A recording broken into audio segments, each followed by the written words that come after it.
Hello everyone, welcome back to my channel Narula stenography. आज से मैं डेली आपको एक लीगल डिक्टेशन प्रोवाइड करूंगा जो दिल्ली हाई कोर्ट के लिए और अदर हाई कोर्ट्स के लिए भी बहुत हेल्पफुल होगी।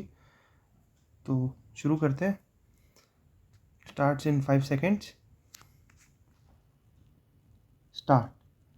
The order for release on bail may however be cancelled under section 437 bracket 5 or section 439 bracket 2 full stop.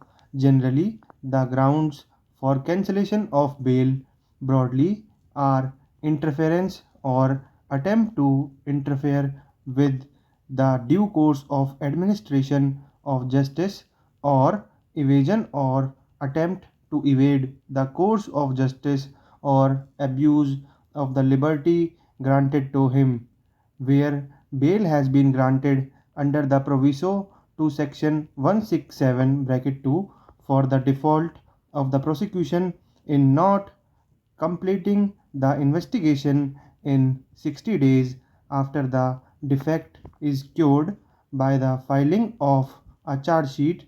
The prosecution may seek to have the bail cancelled on the ground that there are reasonable grounds to believe that the accused has committed a non-bailable offence, and that it is necessary to arrest him and commit him to custody. Full stop.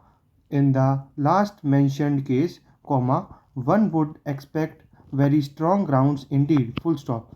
The emphasized words are reflected of the view that the court could at that stage, after the challan is filed, be of the opinion that there appear sufficient grounds for entertaining the view that the accused had committed a non-bailable offence, and that it was necessary that he should be arrested and committed to custody. Full stop.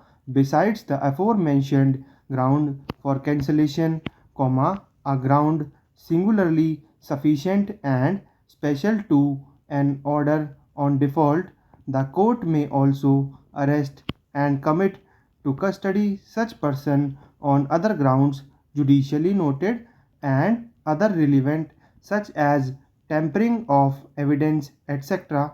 The latter hinted grounds are those grounds which normally weigh with a court while cancelling a merited bail under section 437 bracket 5, when the bail in strict sensu has been granted on merit under subsections 1 and 2 of section 437.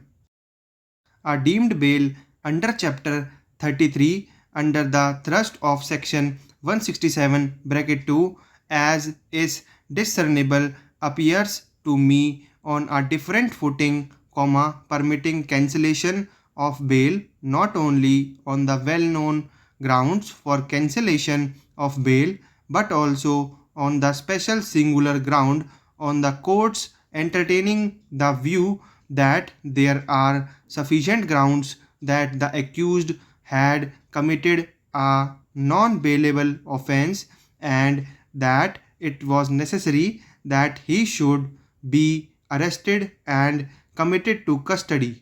The seeming diversity in Bashir's case crops up only if it is understood that it takes a bail order under section 167 bracket 2 as if an order on merit under subsections bracket 1 and bracket 2 of section 437.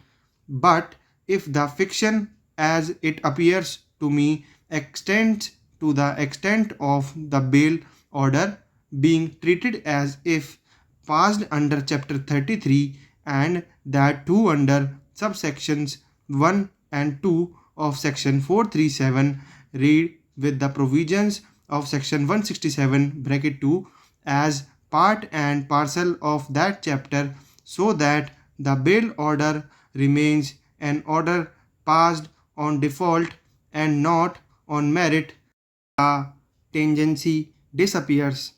And even if this aspect is ignored, Bashir's case goes on to add a singular and special ground for cancellation of bail granted under section 167 bracket 2 over and above the other well-known grounds for cancellation of bail granted under subsection 1 and 2 of section 437 of the code.